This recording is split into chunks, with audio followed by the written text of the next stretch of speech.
Alrighty, we should be live with the 38th episode of the PiP Podcast. As always, I am Jacob, and I am here with my good friend Khaled. How's it going? And today we have our other good friend Robert joining. Hello. Well, so what games have you been playing recently, Robert? I've been playing a lot of Call of Duty, the Outbreak event that's going on right now. Oh. Yeah. Don't. Sorry. I played it once after I finally got it downloaded.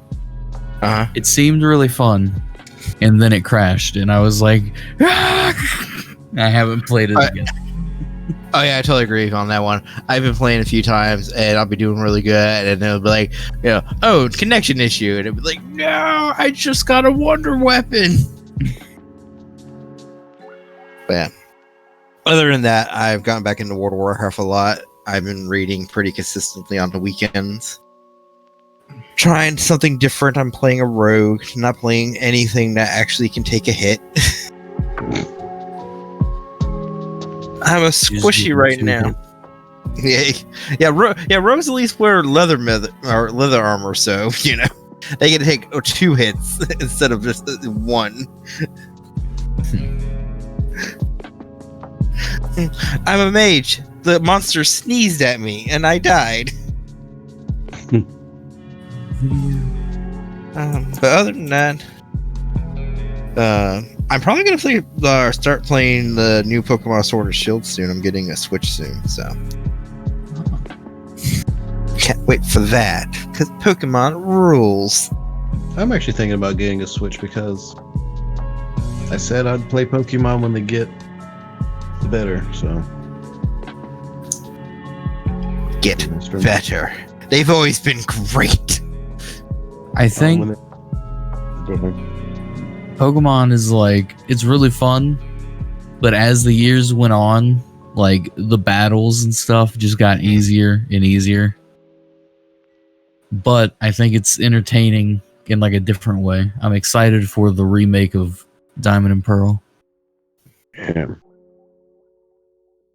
The prequel is what I've been preaching for it to be created, so yes, I also want to get that because I've also since I played the first Pokemon game, every single time another Pokemon game came out, I was saying the exact same thing. We need a Pokemon game that's open world. We can just go catch Pokemon and do it that way. Other than that, I'm not really looking forward to any new games coming out anytime soon. It's been kind of dry on the game front. Yeah. Now, are you planning to get a PlayStation 5? Eventually. There's I'm not bashing anybody that was out there trying to get a PlayStation 5, but it's just the hype is not there for me. It has pretty much one exclusive game, and it's a game that is a remake. So if the people who are trying to get it are either people who came on the bandwagon late, who are just oh, I played the Souls game, so now I want to play the first one. Yeah. But it's just you could still play it on other systems. It's called backwards compatibility. The game still works. I mean, I get its new graphics and everything, and new tweaks and everything, but it's just and every other game. I mean, there's just some games was it Cyberpunk? Doesn't really run on the PlayStation 4. But other than that, I'm waiting for it to basically get to the point where it's not a struggle to get this game or the game system. Yeah. I didn't own a PlayStation 4 for the longest time, and once I got it, I basically got it to play games that I pretty much already played. I think I played more games on it of remakes of older games than I can't really say that. It's about 50-50. Yeah. Man, that reminds me, I was we were talking about it, like, Final Fantasy X is like 20 years old. I'm like, 20 years old? But I played that when it came out. Am I old?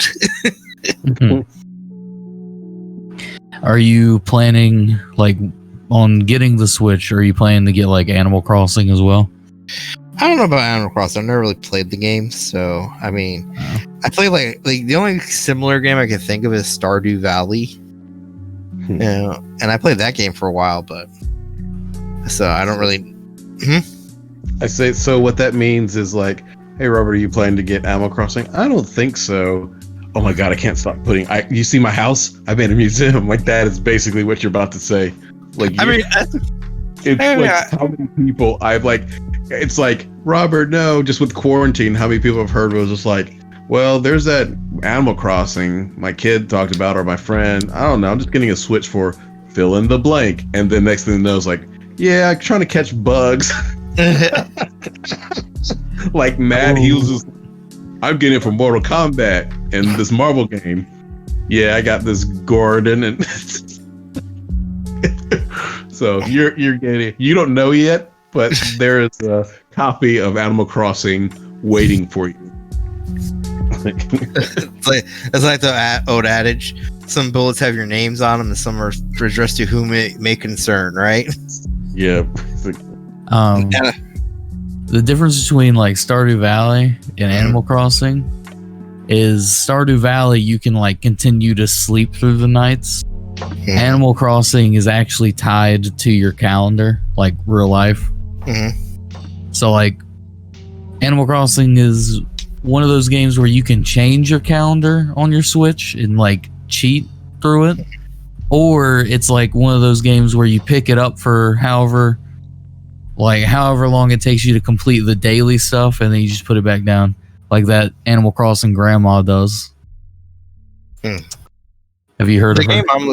No, the game I'm looking for is a new Monster Hunter's coming out. So I was about to ask that. I'm gonna play that stuff real hard. Monster Hunter, kill all. Because that's coming out for Switch. Was it right? Rise? Yeah, it's actually coming out later this month, unless they've changed it. So far, it seems it's on schedule. I'm looking at. I think it's like the 25th or something. 26. Oh, so that was close. Not close enough, Robert. I mean, I didn't play as much as the Monster Hunter on PlayStation as much as I wanted to. All right, like I just couldn't get stuff done. Like no one seemed to be playing it. And when I was playing it, and then people were like, "Oh, I'm playing it now," and I'm like, "Oh, well, I don't have the expansion," and I'll be like, ugh. Yeah. So I'm trying to get this because I played Monster Hunter World really religiously. Like I was doing the whole thing where it's all like, hey, this armor, and it's just like, like, oh, you want this armor? Well, it's only from like Universal Studio Japan, so you need to actually have someone like send like you go on Reddit and find like someone with the friend code who's like posting the mission, and they had like the mission code. So you like, because even though it's like Universal, like you can still get the items to make it, and it's in the game, so you can still make it. So that's how you got like, that's how for a while at the beginning in Monster Hunter World, I think it did eventually come out in America, but like before it got released in America, you could still get it from the Japan stuff. So that's how you get like the Mega Man suit for the Palico. Yeah.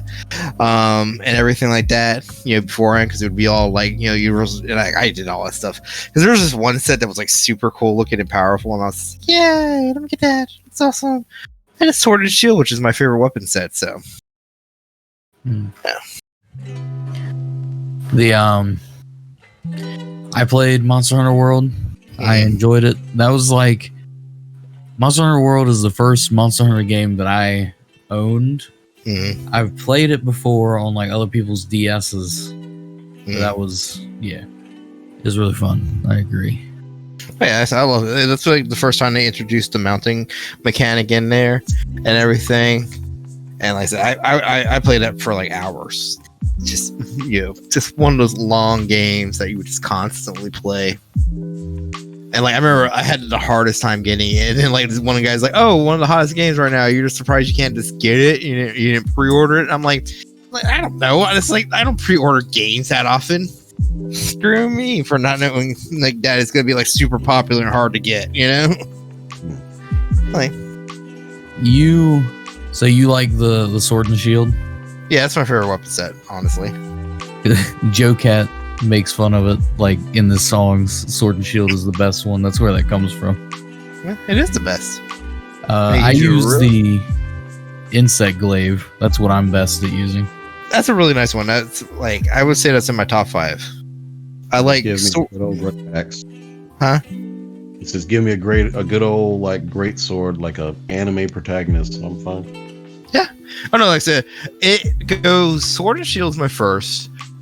Dual swords is my second, and then great axe or great swords are my third pick. Yeah. And then they have like the charge axe is 5th, and then the insect glaive is 5th. Or charge axe is set or 4th, and then insect glaive is 5th. Those are my top 5. Because you can just be running around like a ninja with the double swords. I don't need to be an anime protagonist.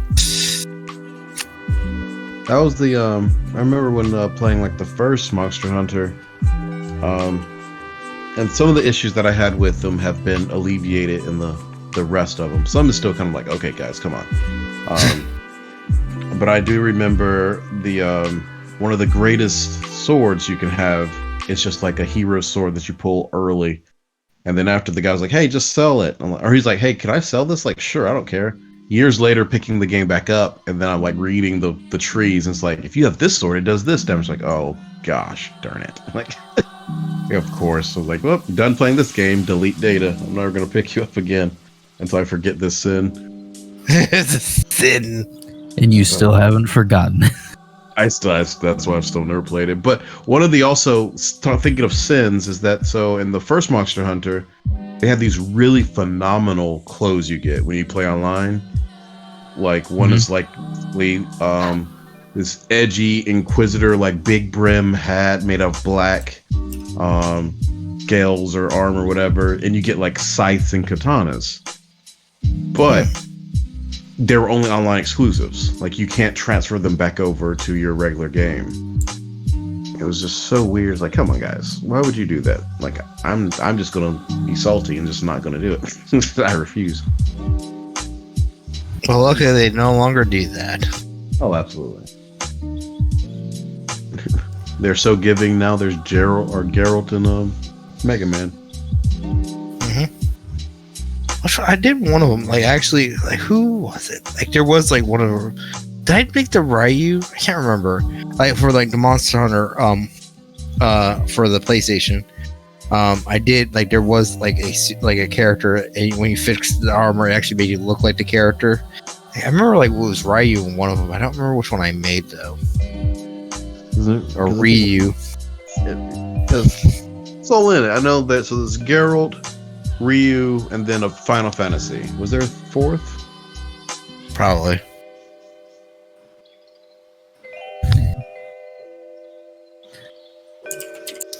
So, Will, do you collect anything like that would be considered a collectible?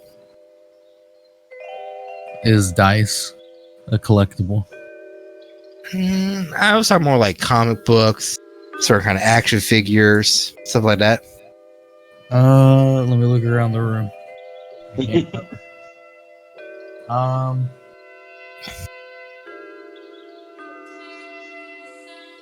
The most I got for you is whiskey bottles and or manga. I mean, manga could, depending how nice you keep them. Yeah, because like I've been looking at like right now I collect Legos. And it's getting a little out of hand right now. I need to actually start organizing that, but I've been like looking at other things to expand like collectibles. It's like the whole thing, you get to a certain age, if you don't have kids, it's just like I have a job and it's a decent job, so you come like I have disposable income. Yeah, so it's just like I was looking at like some of these play sets from like probably before you were born that were just like amazing play sets that still are amazing play sets. Like they're not just like, oh, amazing play sets for the time. It's just like, yeah, if they came out with these today, like, and like if the kids had no clue about these at all and they came out today, the kids would still be like, this is amazing. Mommy, buy me this toy. Yeah. And I've like been looking them up online for some of these things, and it's just all like, ha, you don't have the money for this. Because like I look it up and I'm like trying to find certain things, and it's just all like, here's a part of it. It's like $80, and it's like, oh, cool. Like perfect example is there's this like you know what G.I. Joe is, right? Yes. Okay. So one of their masterpieces that it did was the G.I. Joes had a ship called the USS Flag, and they eventually did make it into a actual play set, and it's the size of a small coffee table. Mm-hmm. Like that's pretty big. Yeah, let's see here. Let's see if I can find it.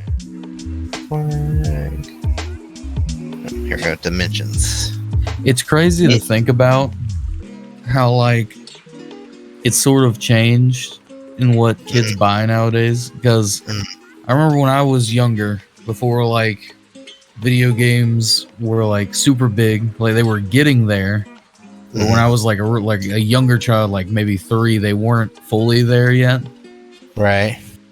So I had all like, you know, the toys and stuff, but then growing up, like once I hit like 5, I got a GameCube, and that's when my life changed. And then, you know, I get like 6 or 7, my cousins are born, and them growing up, I realized they didn't have like a lot of toys. All that, like, they got DS's and video games and phones. They didn't really invest in like Legos or anything. I think the most that I remember them getting was Beyblades. Like, I don't even think they got into card games at all, and that's a sin. I mean, Magic tries to be like for everybody, but like, unless like your parent is into Magic, I've never seen a kid independently go like, I love Magic. Yeah, I mean, like most of the time I've ever seen like a parent or some older sibling introduced them to it. Yeah, when it was a little bit more. I mean, I'm not saying it's not mainstream now, but it's still just like, you know, I'm not. And there's like plenty of children that do play it and love the game. So, but it's still just kind of like, you know, some people are like, oh, these kids don't play card games. Like Yu-Gi-Oh is like the easiest one. If they don't play card games and they've never heard of Yu-Gi-Oh, it's just like, how? Yeah. Oh, so I looked at you go first and I'll say it. So I looked at the dimensions of the USS Flag. It was 7 feet long, 2 feet tall, and 2 feet wide. 7 feet long? Yeah, it was the size of a small coffee table. It's like crazy how big this thing was. How long is the game table? What? No, it's a ship. It's a aircraft carrier. So that's it. He's talking about ours. Our game table? Yeah. Our game table is about 7.8. Or long it's 8, but then wide it's 7.8. Jeez, bro, that's big. Oh yeah, I've seen one in real life. It is as big as they say. Like, I would not get my kid that. I'd be like, that is too much space for you. Yeah, like, where will you put it? Oh, that would be the centerpiece. Like, if I was going to do that, I would have a room dedicated just for my collection stuff, and that would just be the centerpiece. Like, everything would be like centered around it. Great. So, what I was gonna say was, I remember when I started to play Yu-Gi-Oh competitively. Like, I was okay at it. I was pretty good. And the way my friend Brandon puts it is like when we first started playing, I was like the best out of like our little group of like people my age. But then as they started to ascend in like deck levels, so they would get like the more expensive tier decks, and I would be like, I want to play Black Wings because Black Wings are cool. And it wasn't the best deck, but I really enjoyed playing it because it was fun.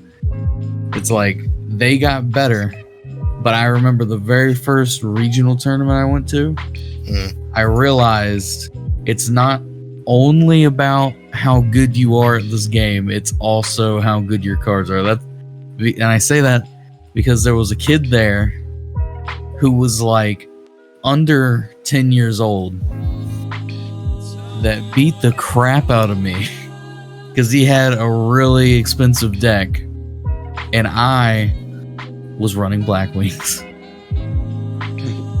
and it was not made for that deck. I mean, there are some budget decks out there, like in every format, that like can put up a fight. Oh yeah, I know. But it does generally break down to, do you have enough? Like, that's one of the problems when it came to like the format of Modern and Magic the Gathering. Like, because any kind of, I mean, it was a fun deck or fun format, but eventually, if you were like, it was very metagame dependent.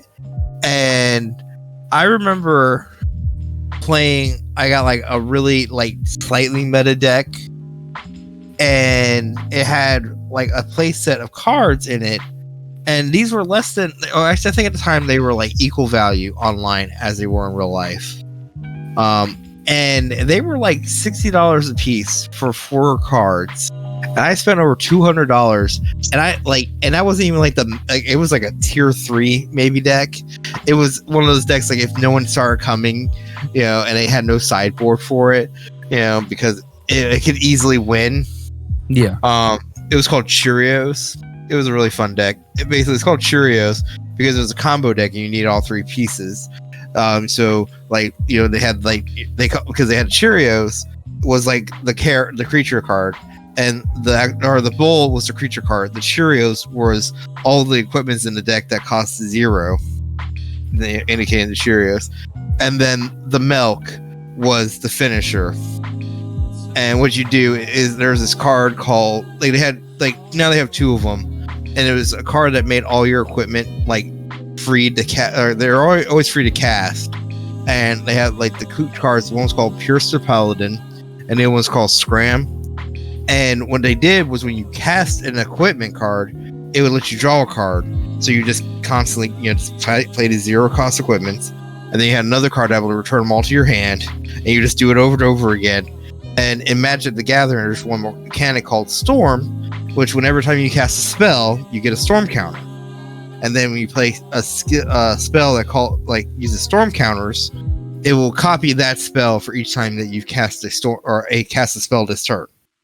So you would just constantly you have Purester Paladin, you know, draw until you get like 20, and then you play Grape Shot, which Grape Shot says deal 1 damage to target, you know, and you would just copy it 20 times, and then just shoot your opponent in the face for 20. Yeah. But if, like I said, if they like were playing like a heavy removal deck or whatever, they'll just be like, "Oh, Purester Paladin, kill it," and then, "Oh, you lose." Because I mean, you can only have 7 cards in your hand, and if you're not drawing the cards with Purester Paladin, you know, you're just gonna lose. So yeah. So that was, but like I said, even like I said, it was tier 3, and it still cost over $200 to make. What? I was this little insert. Did you know that if they would have built the flag to like actual scale, that it would be 65 feet long and 13 feet wide? Mm-hmm. I would love that. Oh, wait. Okay. You still talking about like the G.I. Joe thing? Correct, the G.I. Joe's flag, the USS flag. What do you mean the scale? So, like it's a 1 to 1 to 1/6 scale, or 1 to, I forget the other one. So basically, because the flag itself is based off of an actual naval aircraft carrier, right? Which are about like 1,090 something feet. Yeah. So if they would to scale it down, so like the GI Joes were human beings, so the GI Joes say they're about 5'8" or so. Then to scale, it would have to be a 60-foot long ship for them. Okay, I get what you're saying. That would be great to have just like somewhere to be able to dedicate 60 plus, or basically 70 feet of room for a GI Joe aircraft carrier. I think if you had a significant other, that would be grounds for like dismissal. I mean, to be fair, if you're putting that much into an aircraft carrier, you probably don't have a significant other. Like, you know. Let's be honest, guys. You don't. I mean, unless it's the cat doesn't mind as long as they get food. The dog doesn't mind as long as you love them. So, talking about magic, have you heard about the license that Wizards has gotten? Is appropriated? Oh yeah, they did something recently. It was kind of like the Walking Dead one. I saw it the other day, and I don't remember. What is it? So one is Lord of the Rings. Oh yeah, that's what I want. That's what I saw the other day. Yeah. And then the other one is Warhammer. Ooh, Warhammer?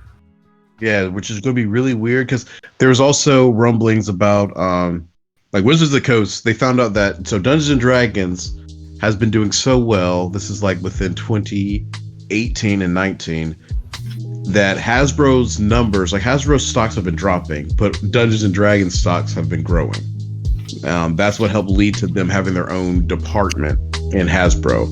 But so on the Wizards of the Coast side, they're getting those, but there's rumbling that they will be dealing with Dungeons and Dragons versions of Warhammer, which is kind of because 40K, which is kind of like counterintuitive, I guess. I don't know, but so Warhammer, 40K, and then Lord of the Rings, which is just funny because of how D&D's been sued so much by them.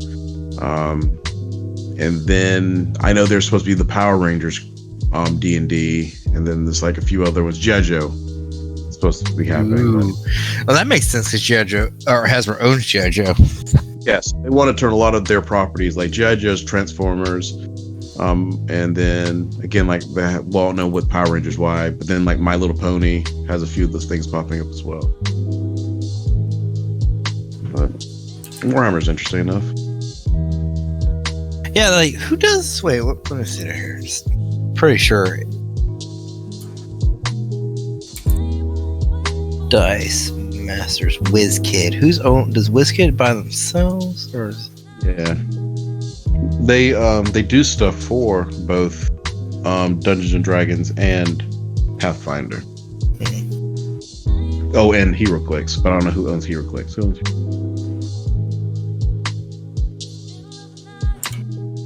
Because there's a 40K set in Dice Masters. Dice Masters. Which is kind of interesting because when I use a lot of Warhammer miniatures for D&D miniatures. You do. I noticed that the other day. I was like, the problem with it though is that they're 30 millimeter.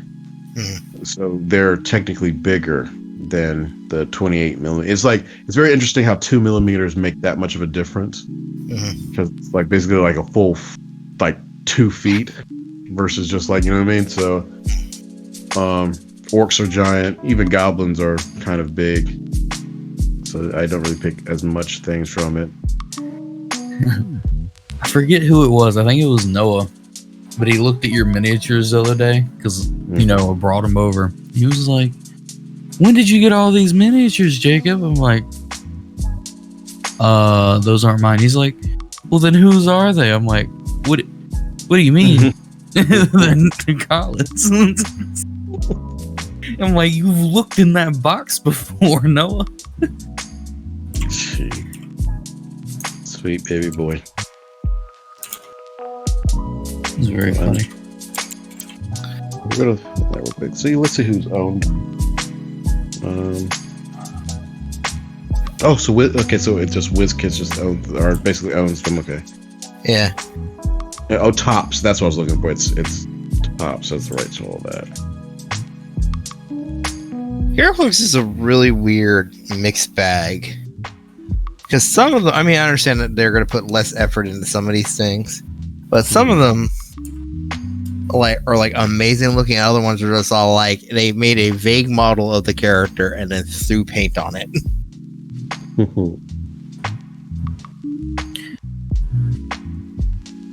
No, I see that they're getting Invincible. Ooh, that's cool. So how do you feel about the show? Have you been watching some of the trailers for the show? I was gonna say, is it out yet? I'm interested. I read all the comic books that I could find. Mm-hmm. I remember. Like, yeah. So I really look forward to it. I think it's a good story. You know, so really compelling characters. So I'm like really looking forward to it. I wonder how much they're gonna change. I don't really care how much they change. At this point, because it's all like they didn't do this in my comic book thing. Yeah. Like, for example, it's like WandaVision. People are like, why didn't you do this? And directors are just straight up going like, we didn't think it was necessary. And I'm like, good, stick for it. What stuff do you mean? Well, I mean, like, spoiler alerts for anybody who cares. But the fact that they do not use Mephisto at all. A lot of people are speculating Mephisto was going to be in it, and the director was straight up like, we didn't have a place for him, so we didn't use him. And I'm like, good, you don't have to explain yourself. I personally just can't wait to see, because they do say that this does directly connect to Doctor Strange and the Multiverse of Madness. So I want to see that story play out. Yeah, I'm really interested in like who is the new Avengers going to be? Like, what's the storyline going to be? Because after the first like batch before the first Avengers movie, you pretty much knew where it was going to go. It's going to introduce the first core Avengers, and then they were going to be like, okay, now we're going to group up and we're going to fight the big bad. And then even the second one was just kind of like, okay, now we're going to have stories between this, and it's going to lead to this. All right. But like after like they've beaten the biggest bad that they had, so they've beaten Thanos, and they've not indicated that there's a new big bad. Even with the scrolls. Remember, they did show the Celestials stomping things, so those still exist. When did they show that? Guardians of the Galaxy. Did it show him stomping? Yeah, remember? Pretty sure there was something else as well to go with that. Yeah, so the first one was shown with Guardians of the Galaxy, where he was just like explaining the Power Stone, right? And that they lay siege to planets like grass, whatever, like grains of wheat, and that's where little P came out, and then what's his name? Then Ego was technically a Celestial as well, to the chagrin of that. And then the Eternals being introduced. I do believe the Celestials will be mentioned. Well, they have to be mentioned. But I don't really think that that's going to be the big bad. I think there will just be one of them. You're fine. I think just because of like that was one of the things they were talking about, like Guardians of the Galaxy, and something else was going to kick off their cosmic. I think Eternals were going to kick off their cosmic stage, and then the post credits, or one of the post credits for WandaVision. So I think Galactus is going to be the true, because he's Galactus, and that's always the ultimate big bad when it comes to things. So I feel like Galactus will probably be introduced. Cause what's his name? Is it not John Holmes? Who's the director for the 2 Spider-Man Far From Home movies? That's a good question. What's his name? John? I don't think it's John. Hold on. Bless you, cat. Let's see here. John Watts. There he is. John Watts. Because if it's correct, John Watts is now moving on to doing Fantastic Four. Let's see what his filmography looks like. Yep, Fantastic Four. To be announced. So, see, they're like saying it's gonna feature film that's coming out 2021, and it's just now filming. See, a lot of these things that they keep pushing these movies back, it's just all like, what are you guys waiting for? Like, the pandemic's not gonna just magically disappear. Yeah. Yeah. I don't know how these directors, like, how do they pick these directors? Because just looking at the stuff he's done, before he did Homecoming, his next earliest film was Cop Car in 2015. And it starred Kevin Bacon, and then before that, it was a movie called Clown. Wait. He did that. Wait, is it the? Hold on. What? Wow, that is him. That's where I know his name. So, Clown is a really goofy movie. Eli Roth is attached to it. I mean, he's a producer. Yeah, like it was. If this one should be the one where the guy finds the like clown costume. Your mother should be here for this, by the way. I think she is. I don't know. She just hung up like, oh, okay, cool. You just didn't want me to listen to it. So he found the costume, put it on, and then it started turning him. I think that's that one, which is crazy that he went from like that to that. I'm saying, he wrote and directed that movie. Yeah. So it's like, how did they go? Like, we got Spider-Man. He was really popular. Who we gonna get to direct this movie? Hey, that guy who made that really creepy movie about the clown? Yeah, I remember him. Yeah, let's do that guy. Yeah. Why? So I mean, same thing with Peter Jackson. Yeah. Like Peter Jackson. I think the movie he did before. I can't remember if Frighteners was like the movie he did before Lord of the Rings.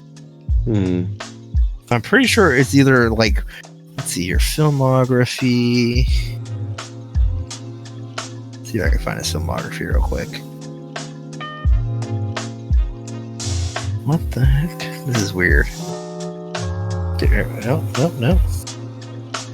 I just want a filmography. There it goes. Let's see here. What? Let's see. Yeah, like the movie he did before Lord of the Rings was Frighteners, like almost like 5 years before he did Lord of the Rings. Yeah. And like before that, it was like all his other crazy, So it's just all like, I understand he like somehow acquired the rights to do the Lord of the Rings, but it's still just kind of like, what, Yeah, it's a weird jump. Like I think because even the Russo brothers, like they did like, You Mean Dupree and they're like Parks and Rec, and then next thing you know they're shooting those movies. So I guess even Josh Whedon pulled from like his TV roots, but thing is though, like John Watts in comparison, like at least Josh Whedon had more under his belt. Yeah, exactly. It's really, I don't know. Yeah. More power to him. I mean, it was a good movie. I enjoyed Homecoming. Far From Home had some of the issues, but I did enjoy it still. Like, it's very funny. Like, who was truly like? I want to find someone who was surprised about Mysterio. You know what I mean? Like, just was like, I didn't know he was gonna be bad. Like, who is this sweet golden child? Like, just like, oh. Like, And Darth Vader is Luke's father. I know. Shh. Let's go get some popcorn. It's okay. It's okay, little child. Be innocent. Be pure. It'd be so great. Well, I'm very excited to hear these announcements, and I understand, like, there are some people shooting, like, the whole, like, was it Tom Cruise, like, blowout, meltdown kind of thing, where he's just yelling at people. Like, I mean, it's almost like the, go once, like, a few years back, and there's the, what's his name? Christian Bale, like shout fest. Mm-hmm. And so they're kind of like, oh, just out of context, it just seems like these are really hard actors to work with. But they're just like, if you listen to what they're talking about, they have their, like, reasons, and there's more context to it. Because I guess with Tom Cruise, he was like saying, I guess it's happened before. Yeah. So then the Christian Bale one, I understand. Like, that one was he'll be just kind of a jerk. But like Tom Cruise one, he was this kind of like, no, like, I don't want you guys to not work. I don't want you guys to not make money. But if you keep doing stuff like this, it's gonna cause that. That's what's gonna happen. Exactly. Yeah. Well, see, even with the Christian Bale, there's the guy he's yelling at. They had beef with each other, and the guy was purposely just being disrespectful during a scene. And so it just, like, Christian Bale kind of sat on it, and then finally he blew up. And the minute he blew up, they're like, record. Just caught him blowing up. But supposedly him and the guy have history, and he's like noticing the guy being like passive aggressively doing stuff in scenes where he's like, come on, guy, I'm trying to perform. And it's kind of weird. Just like, well, it's not weird. It's like, well, no, it's weird on the other guy's thing. Was like, Christian Bale's method. He goes in, he's like, oh, I gotta be a skinny guy for the Machinist. I will lose all this weight and get blown over by a gust of wind, and then put all this muscle on for Batman, and then put all fat on for Cheney. So it's like, if he's that method, you run the risk of upsetting him when you're like breaking his immersion. Speaking of method, what about Jared Leto and Morbius? Isn't that supposed to come out soon? Yeah. It's still in the works. I know they have not. Yes. There you go. It's set for release in 2022 right now. January 21st, 2022. Okay, so we got some time for whatever that might be. Hopefully it's good. I hope it's good too. I mean, I don't know. Like, I mean, I don't get why it's just like, it's really weird that they keep trying to do these Spider-Man things without Spider-Man, and it's pretty much Spider-Man's the only thing really keeping them going. Yeah. Personally, what I want them to do right now is they got the X-Men franchises back. Mm-hmm. They need to redo Apocalypse. Oh yeah. Yeah. That's who needs to be the next big bad. Yeah. I personally, with all the reality warping stuff, I want them to do an Age of Apocalypse series of movies. They could. Like, honestly, I think they could. They could do it easily. I mean, seriously, like, the timeline's already messed up. I mean, it's already 2028 in the Marvel universe. Yeah. So, I mean, seriously, just do reality. Do one movie where reality goes to the Age of Apocalypse world, and do like 2 years of film where every film is set in the Age of Apocalypse world. I mean, even if they do like how now, finally, they have these connecting universes where they can do TV shows that connect to the movies. Mm-hmm. To do it where it's just like, here's our new lineup for X-Men, and everyone's excited. And then they go, let's show you what the Age of Apocalypse is as a show. Mm-hmm. Because if they, especially that, I don't know why, but I feel like if they got like American Horror Story directors to do it, like, it would just be phenomenal, because it does feel like a horror. It is really a horror. Mm-hmm. And speaking of horror, have either of you seen New Mutants? No. It's on Disney Plus yet? I don't know if he's back yet. Okay, I thought I heard him for a second. That was weird. But I just haven't. What's that? it just like the way that, like a lot of people keep bashing on it, and it's just kind of like, yeah, like it's like super undeserved. Like it's better. It feels more like it's like there's like little love in it, but again, they're angsty teenagers, love and whatever's in but it does better for the source material than any of the X-Men movies. Like, it's like of course, like Deadpool standing above and beyond his own. Like, I'd rather watch New Mutants again than ever watching First Class. Or even like, I'm not even touching all the other ones like Age of Apocalypse. Even over First Class. I mean, First Class is pretty good except for Darwin. Yeah, no, I actually enjoy First Class. Darwin's so stupid. It is. There's a great TikTok. The guy's like looking at it, he's like, uh-oh. My powers are like adaptive or instantaneously adaptive evolution. And it's like, oh, except for your insides? Like, that makes no sense. Because in the TikTok, the guy talks about it where Darwin fights against Hela. And so he's like, the only way I can evolve is to be beyond death. So he evolves into a type of Hela.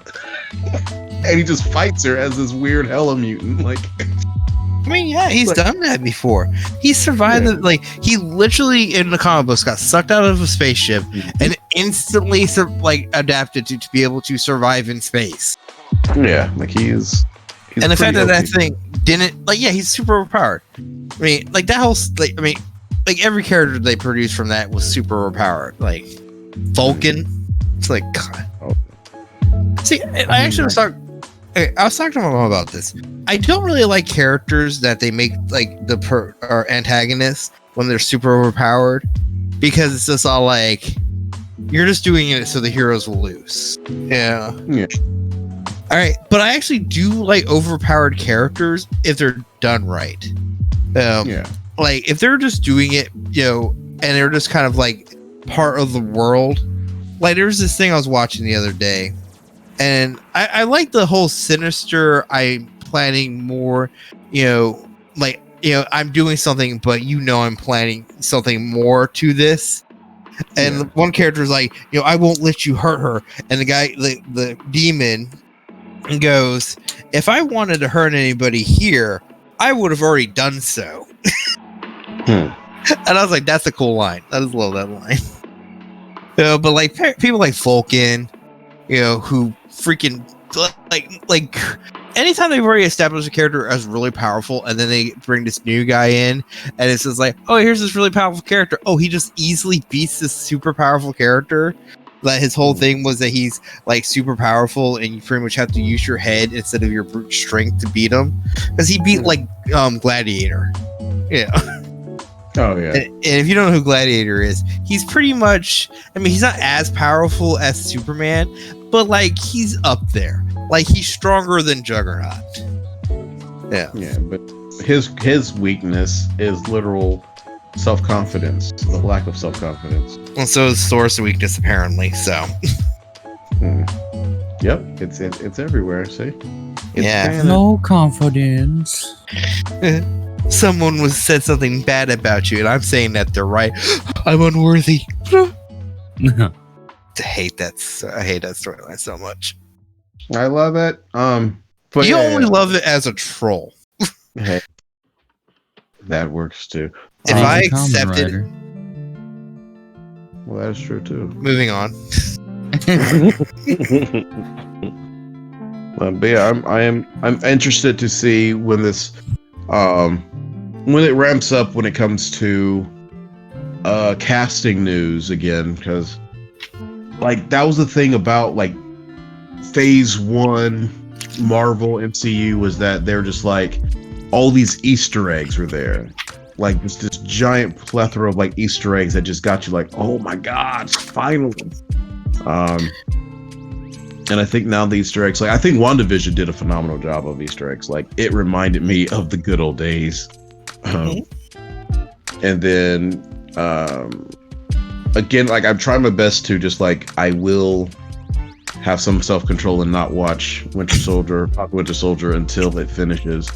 So I'm like, maybe. If I had to make myself busy and doing other things, get back into some art, so I'm not paying attention to it. Maybe. I just wonder. I was gonna say I do have a question for you. After this is done, this segment, or just continue. Say what you're gonna say, and I have a question. Is what I'm trying to say. No, we can move on. Okay. Well, I know Kyle had seen it. Have you seen the new D&D Unearthed Arcana? No. Would you like to know what is in it? Like, isn't it a lot of stuff? It's like Feywild stuff.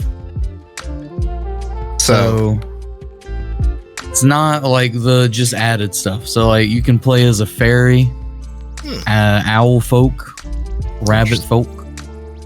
When you say rabbit, do you mean like they actually are the size of rabbits? They're probably like, I don't know. Owl folk. I don't know. You are humanoid. Okay. You're medium or small. You choose the side when you gain this race. Okay. No, I would say this would be like rabbit folk. Like, what was it? What was that book series where it's just all animal based? I know it's like Red Abbey, and I can't think of that name. It's so funny because it's one of my favorite like style books, but I cannot think of it. But they're all like medieval based and everything, and it's like swords and stuff like that. Yeah, but it's like I'm a rabbit warrior. Said that. Like, you evil car, I'm down here. I was like, what? What? Oh, excuse me. You're not excused. Oh, you want to go?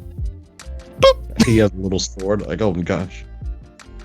I was trying to trick Josh in the like joke, convincing him to play a fairy barbarian, even though that's like not physically possible.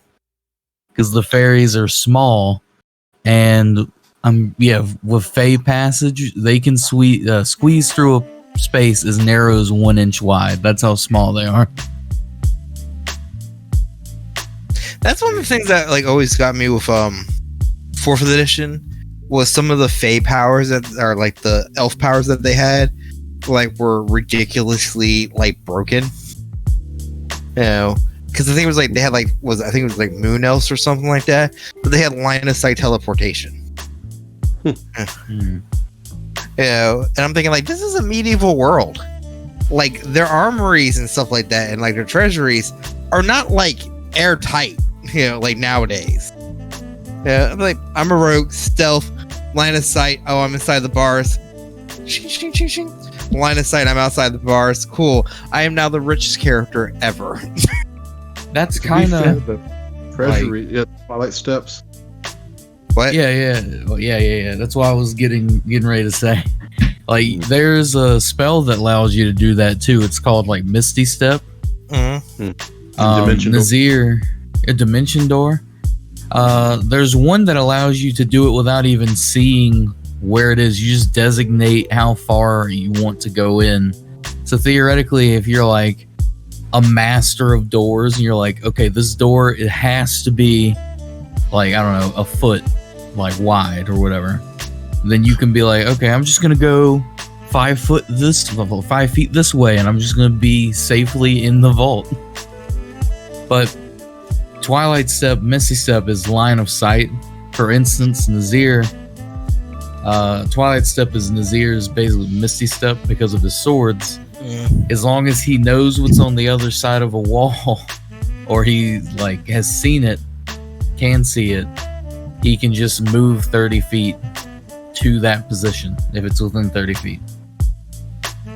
Yeah, but see, I mean, like, this is like, you know, makes it different. Is like this is a spell. Like you actually have to use a spell slot for it. You know, and I understand like they didn't have spell slots in 4th edition, the same way as they do in 5th edition. But it's like I said, this is a racial ability. It didn't take up a spell slot. You know, you could just use it as many times as you wanted. So like they did nerf that, but they nerfed it. But if you take the feature Fey Touch, you can use it.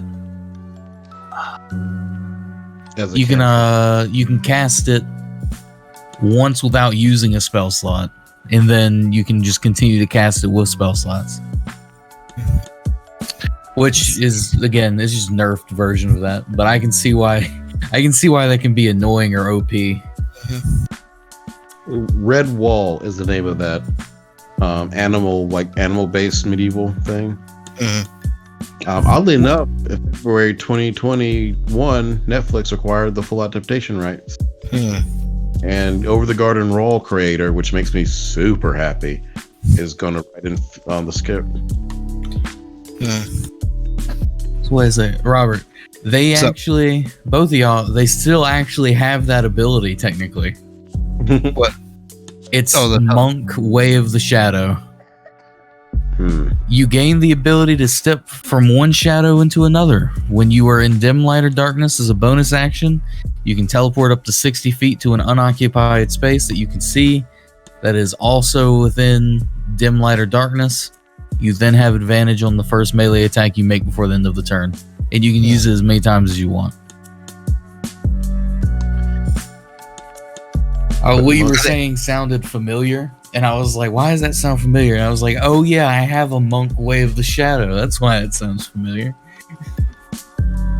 Like a character as backup. Why do you need a backup character? I have at least 5 backup characters, Colin. All right, note to self: Kill Will 5 times at least. Okay. No. What? 6. No. You're right. No.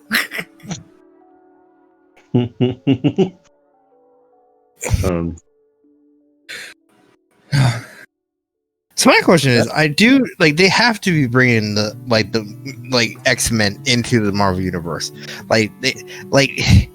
It's just too much of money to just leave laying around. Yes. So my question is, are they I want to know. I want them to recast all the X-Men, and I want to know who Wolverine's going to be. That's all I want to know right now. You know, one of my my picks was Zac Efron. Zac Efron, okay.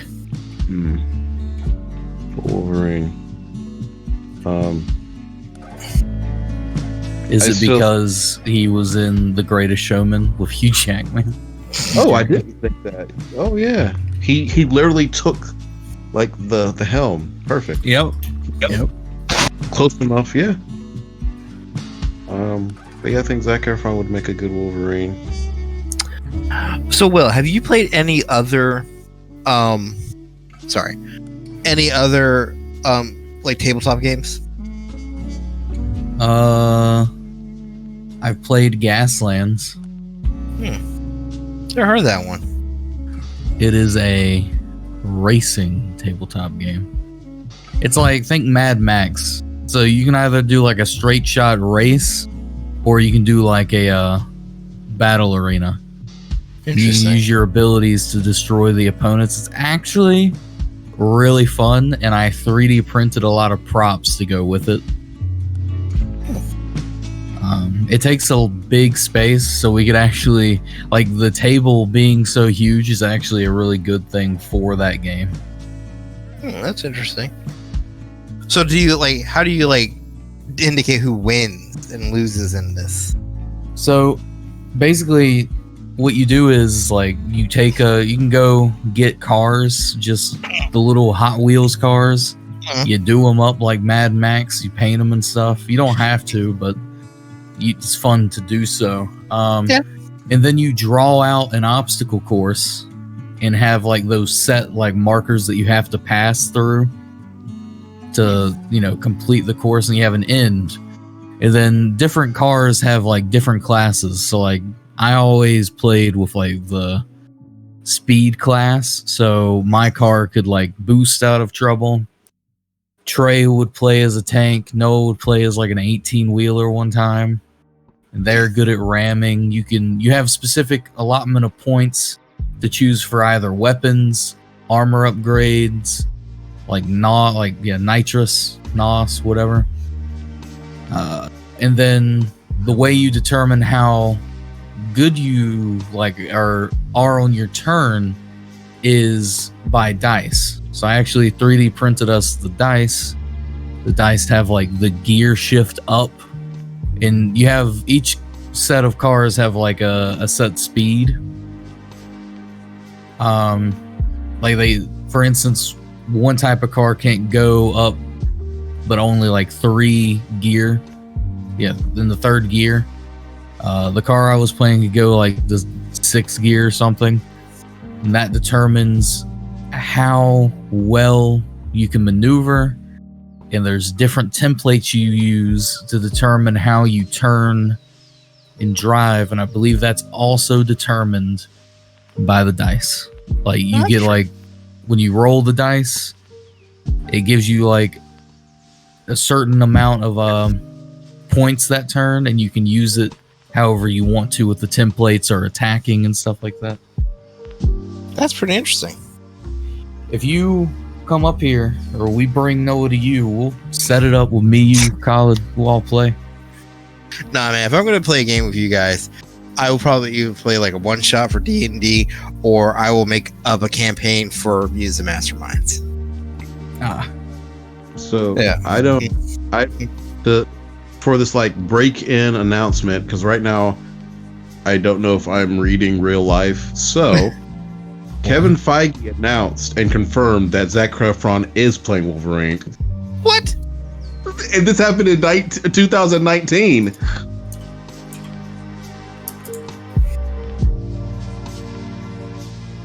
Yeah, he says Zac will be a great addition to the MCU. He has been beloved member of Disney family for years. We're excited to give him him leading in the X-Men into their next phase. What? I guess the Greatest Showman wasn't lying. I think they finally are starting to get that Khaled casting energy. Yeah, this is comicbook.com too. What I'm looking at, or Joe Blow comment, or whatever. Huh. What? Reddit I would said watch it. Reddit said it. I don't listen to Reddit. That's the reason why I skipped it. I'm like, it's not true. Like the minute I saw Reddit. Yeah, the fact that there's multiple websites that are not Reddit. And like I said, Joe Blow, is a pretty, decent, pretty good on their stuff. Taryn Etrigan. Oh wow. February 12th, 2019 from comicbook.com was when that was said. Mm-hmm. That's crazy. I would watch it. Oh, I mean, he's my Dreamcast. I definitely will watch it. But has Khaled ever showed Wolverine. Have you ever seen the system of Mutants and Masterminds? I feel like I've played Mutants and Masterminds before. I enjoy it. It's one of my favorite systems. But I also didn't know how to play very well, so I think I played one session and then gave up. That was when I was younger. I will play it with people that I know, though. Yeah, it's a fun game. It's a very interesting system because you just pretty much go with I want to be this, and you can pretty much be that. The only thing that we ran into trouble with was Khaled's character because he wanted to do a weird metamorphosis type situation. That just didn't really have a direct translation. Into what we were trying to do. We got it pretty close though. Could I play Static Shock? Yeah, yes. Static Shock is super, I was can you play a super easy power set to make? Yes. Can I play as a teleporter? Yeah, yes, again. No, like I said, his was kind of weird because it was kind of like the Hulk, but not the Hulk. Because if you wanted to play the Hulk, that's in there. Yeah, but his was kind of not like that. So we had to finagle some things. But no, everything you're talking about is super easy. Like I said, it goes with how good of a teleporter you can want to be. Because they have how they do it is they give you you pick the campaign setting, and based on that campaign setting, it gives you a certain amount of points, and you use those points to give yourself powers. And how many? And it's each power costs this many points. type situation. And I think it's like if you do like most like normal campaigns are set around either 1 to 200 points, and with I think I had either a 100 or 200 point system. I can't remember off the top of my head. It's been a while, but if you do that, I made a character that could run 175 miles an hour and lift a truck. Yeah, like with ease. Yeah, like so. I mean, seriously, like like most of the people in the MCU would just like, it's like, oh, Captain America, smack, Iron Man, and that was like not the highest you can go. You can literally, like, depending on if you want to play a campaign that high level, you can make Superman. They actually have in the like the main manual, like the Paragon or like the actual like sets, and it's like all like non-copyright versions of these characters, and one's called the Paragon, and it's Superman, and it's just like he has invulnerability, or like super strength, super invulnerability, but and everything. And then they got like the Batman character, and he's got like close combat, a detective, and everything. And you can just do all that stuff. My favorite thing. Weakness to mother names. Weakness to mother names. Marsha. Yeah, it's a non-copyright. It's Marsha. Great. But no, like it's like if you can think of it, like you generally like it was made by people who love superheroes, and so you can just like say like you can make Iron Man easily, Venom. I made this one character up. It was like for a role playing chat room I did. And the character had bioorganic powers plus super strength, and I was able to easily make that character immune to some masterminds. Yeah.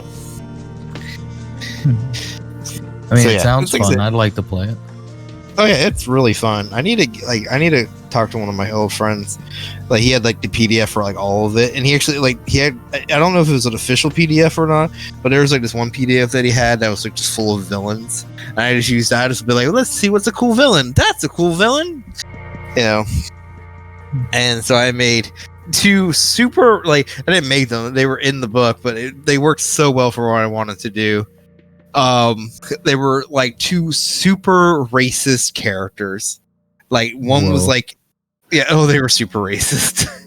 Like one was like I can't remember if both of them were, but I know for one for sure was wearing a Ku Klux Klan outfit. Yeah, like official material Klan outfit. Yeah. Official. Wait, what? That's like in that game. Yeah. Yep. Yeah. I don't know how I feel about that, but I think I remember the story vaguely now. Oh yeah, we told you about it. The guy almost killed Khalid because he was in his mind his weapon was actually really strong, against like Khalid's character, because of like its properties. Yeah, because I think one was like this holy night, so anything demonic problem with it, and then the other guy's like, so being a demon, he's has a problem, and then my character also is like a Cro-Magnon, so he's not the palest person, so that also aggroed the other guy when I would shift to the other character. I'm like, okay. Yeah. But it worked out great. I mean, it was a really fun campaign. I tried to actually put in some more thinking men elements to it than just like a monster of the week type situation. But yeah.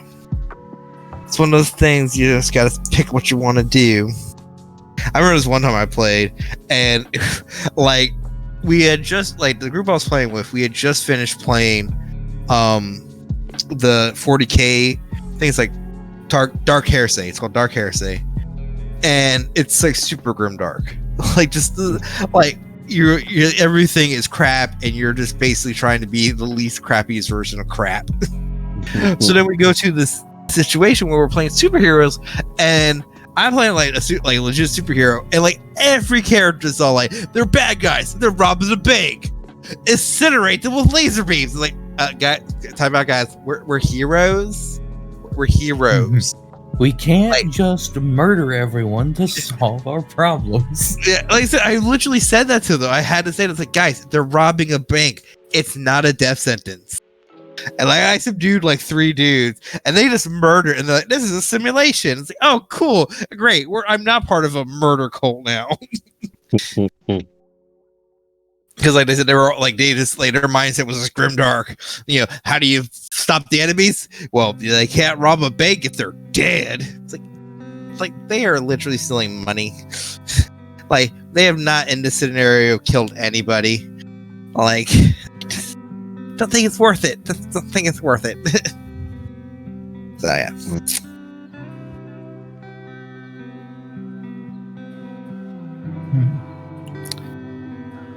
So it's 11:40.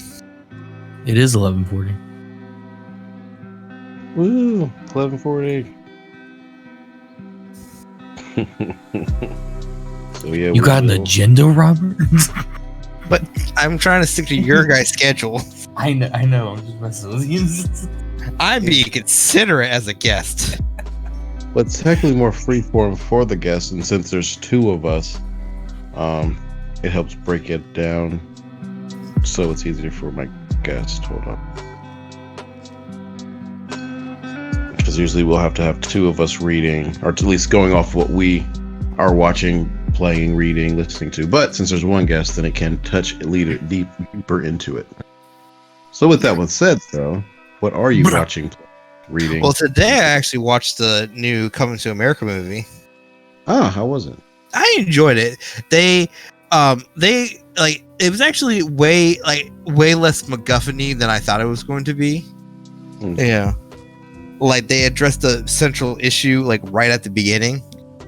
Yeah, and I was like, oh, that's pretty cool. Yeah, so that like because like I was thinking that like if you've seen the previews, like that whole storyline was going to take most of the movie. No, they're like, oh, this is what happened. You know. Cool. Yeah. So, and then basically it was like, you know, what they're going to do now that they have that information is what takes up most of the movie. So I thought that was pretty cool. Reading, I've actually been rereading all the G.I. Joe original, like Real American Hero comic books from like the 80s and 90s. And I love them. Like they are some of my favorite books. Are like, you know, reads as a comic book. You know, and it's so interesting because I don't know how later on because I've never read the whole series. But there's like, you know, because everybody's like, oh, Snake Eyes, he's a ninja. There's like long stretches. And if you think about these are comic books, these are monthly comic books. You know, so there's like long stretches. There's months with Snake Eyes just not being in the books at all, period. Yeah. I mean, like when like there are a lot of storylines centered around him. Yeah, but a lot of like there, like I said, there's times where he's just not anywhere near it. It's not like he's captured or anything. It's just like, oh no, we're just doing a mission. He's just not part of this mission, man. But like I'm like halfway. I think I'm almost done with the original run of it, and I'm trying to find like if they have the Devil's Due publication ones, because like a lot of people didn't like how it ended, but I really enjoyed them. And now that they're owned by IDW, has the license, they said the Devil's Due publication is not canon anymore. So it's just like, yeah, but I still like it. So it's canon to me. It's canon to me. But yeah, and I always play World of Warcraft. Like, I will never give up that drug. I try to quit it, and then it keeps coming back. It's worse than Brokeback Mountain. Whoa. I know why I can't quit it. Brokeback Mountain? Well, because I know why I can't quit it. I can't quit you. Why can't I quit you? I know why. We have your children. What? I mean, fun gameplay. I'm surprised you like. So the 3, it's like, well, now Cody's on to his other game, video game love, which is Demon Souls. But I'm surprised all of you didn't play. That's a nice little group of people. I didn't know they played. Yeah, I told you. Will, Noah, Cody, Trey. Yeah, but they're all playing retail. They're not playing classic. Yeah. So, and I don't play. I'm not playing retail right now. My computer cannot run it. It's one of the things. It's like, let me try to run retail. Like, I'm back on the table. But I am working to rectify that. So once I actually get a more powerful computer and not just a laptop that's like almost 6 years old at this point, I will probably play retail. Even though, like, I don't know, they made me so mad with the storyline. Like, there's like, oh, it's like no, this happened because so in the original storyline,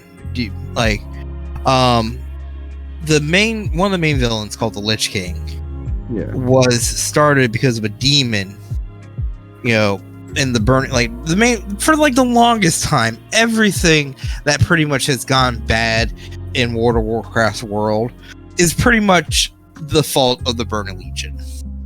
Like the orcs coming to Azeroth, was set up like, it was done by Medivh and everything, and the storyline from like the actual World of Warcraft movie was pretty close. But as you like, have you ever seen like the World of Warcraft movie, like the fell energy that they're that they see the one guy Gul'dan being infused with is from the Burning Legion, and the reason why some of the orcs are green is because they are infused with fell energy, because Gul'dan tricks them into drinking the blood of one of these demons. And things that, so even starting with that all the way back to the beginning, it's always been a Burning Legion. And so Kil'jaeden, one of the big head honcho demons, like infused his essence into the helm of domination, is what the helm that the Lich King uses, and it's what he controls the Scourge with. And after Legion, like Kil'jaeden is like in World of Warcraft, when you kill a demon in our world, or not our world, but Azeroth, it just goes back to the Burning Legion. So that's why when you have like, that's how they explain, like when you have a demon pet and it dies, you can just resummon it because it's just corporal form dies and its soul just goes back to the Burning Legion. But in Legion, Kil'jaeden is killed in the Nether, so his soul is destroyed. Right? So if you go with that, like, that whole storyline, that means that the Scourge should no longer exist because his power was what was causing the Scourge to exist in the first place. So now they introduce this new character called the Jailer.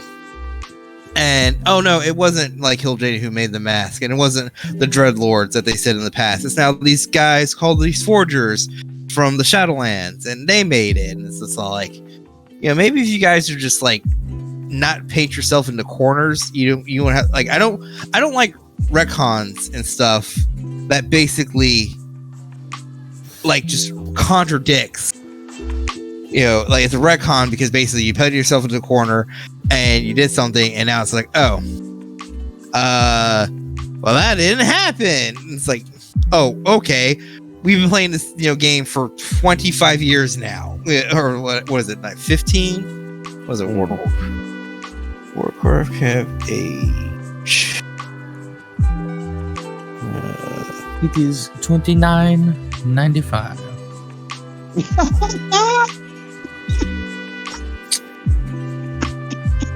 I'm trying to do math now. 16 years. It's been 16 years in the World of Warcraft world.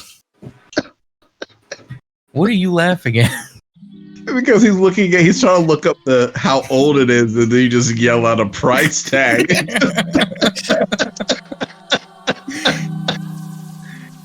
What makes this scenario oddly funnier is that I'm on the Lidl website looking at their bread just for no reason. Well, there's a reason. It's because it's delicious. It's like looking up a mail order bride catalog, but it's just bread. Oh, beautiful. Oh, you're German? Brecken Sie delicious? You a cheese roll? Well, because this is classic that they've changed this story, or is this No, this is in retail. okay. Like they did Legion, and then from Legion they did Battle of Azeroth, and after Battle of Azeroth, they like I think it's like right after like I think it's like after Legion.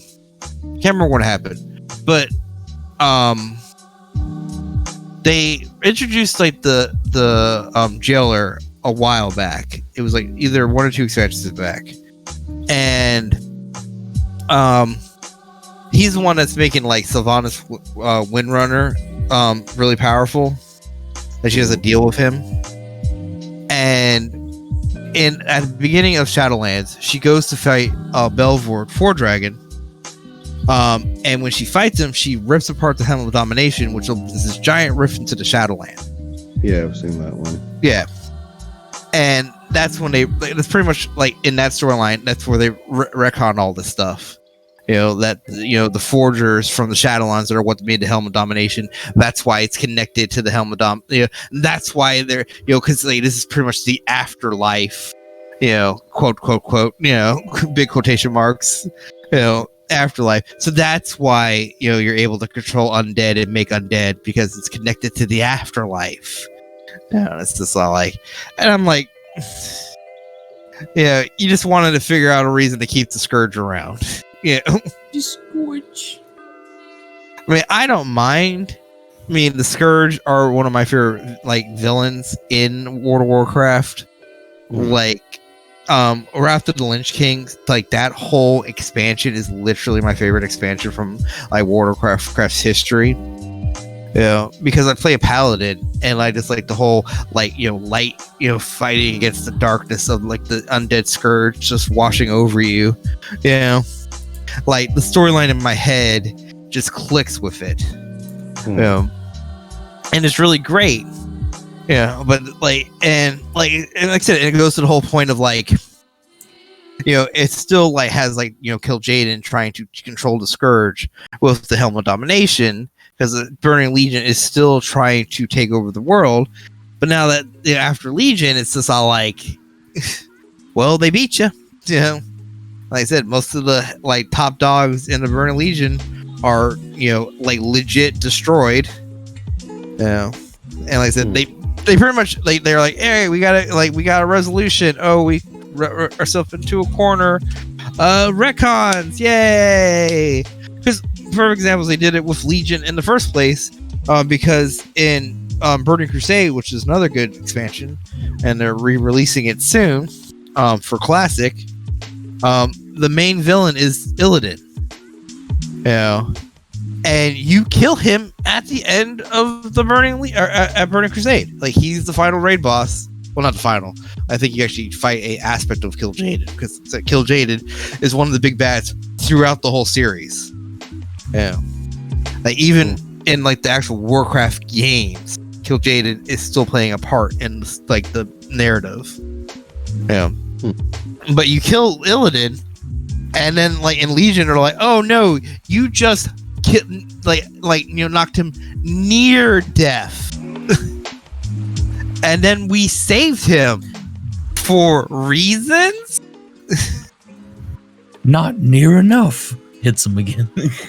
Well, that's the point. It's like he's literally betrayed all the like every principle of the Night Elves, and there's this one character that is trying to kill him throughout the Burning Crusade expansion, and she just decides to not finish him off at the end when he's incapacitated after 40 dudes beat the crap out of him. Yeah, because they wanted to bring demon hunters back in because you're fighting against demons. So of course they had to somehow bring him back. Yeah. But I'm just like I'm just being salty about some of this stuff. It's all right to be salty sometimes, especially around. Or is it? I need to be positive. Well, if you make a battery salt, there is a positive and a negative. I like that. Actually, one of the cool positives about what you're playing is they're doing a re-release or a remastered version of Time Spiral, and that is like so exciting for me because one, it has to put like a lot of modern cards and like modern and legacy staples are in Time Spiral. Like, it was a really powerful set. All right. And one of the cool things, so basically the remastered set is going to have all Time Spiral cards and they're going to look like cards with new art and everything from now. However, they're also going to have cards that are modern staples and like more recent cards in the style of the original Time Spiral cards. So, you know, you could like, so which is like, again, it's just like I'm gonna have to buy another set of foil Johnny Pridemate. I know. Yeah, but they got some really good ones, like for like a Johnny's Pridemate's one of them. They also have Monetary Swift Sphere, and they look really cool. That's like it is, like I said, it's one of the old sets. Like, if you've ever seen anything from like 4th edition and back, you know, like how they used to like do the old like Magic cards, it's just really cool. So the fact that you can get some like new like newer cards like in that style is like really cool. So it's like I'm really super excited about that. Yeah. I have been keeping up vaguely with Yu-Gi-Oh recently. Like the card game or the show? The card game. I don't pay attention to the show. I don't. After 5Ds, I lost interest in the show.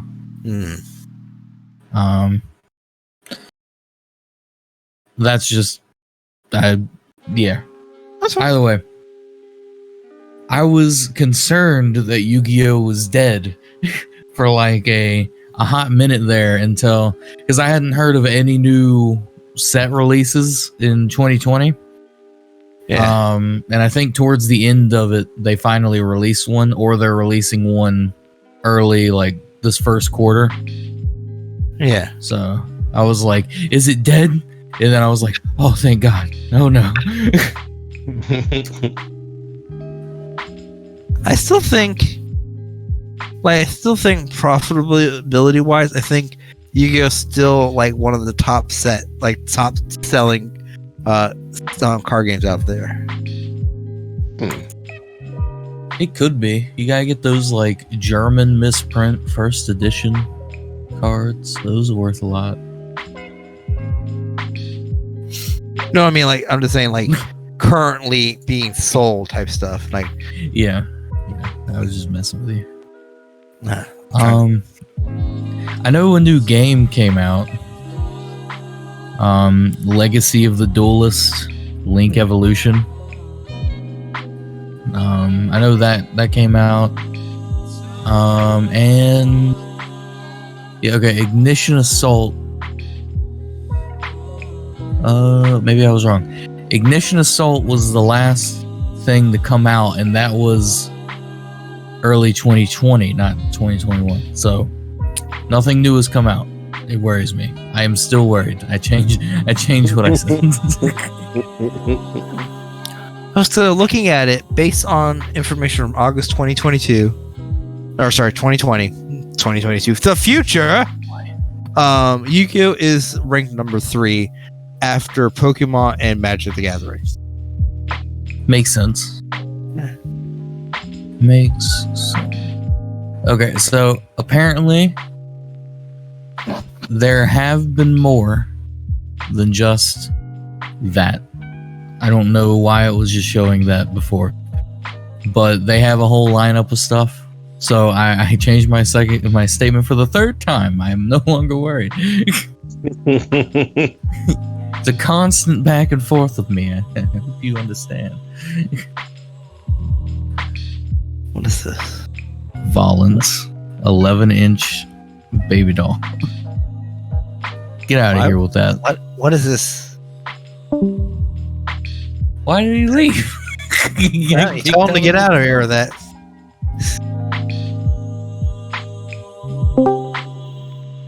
How dare you leave?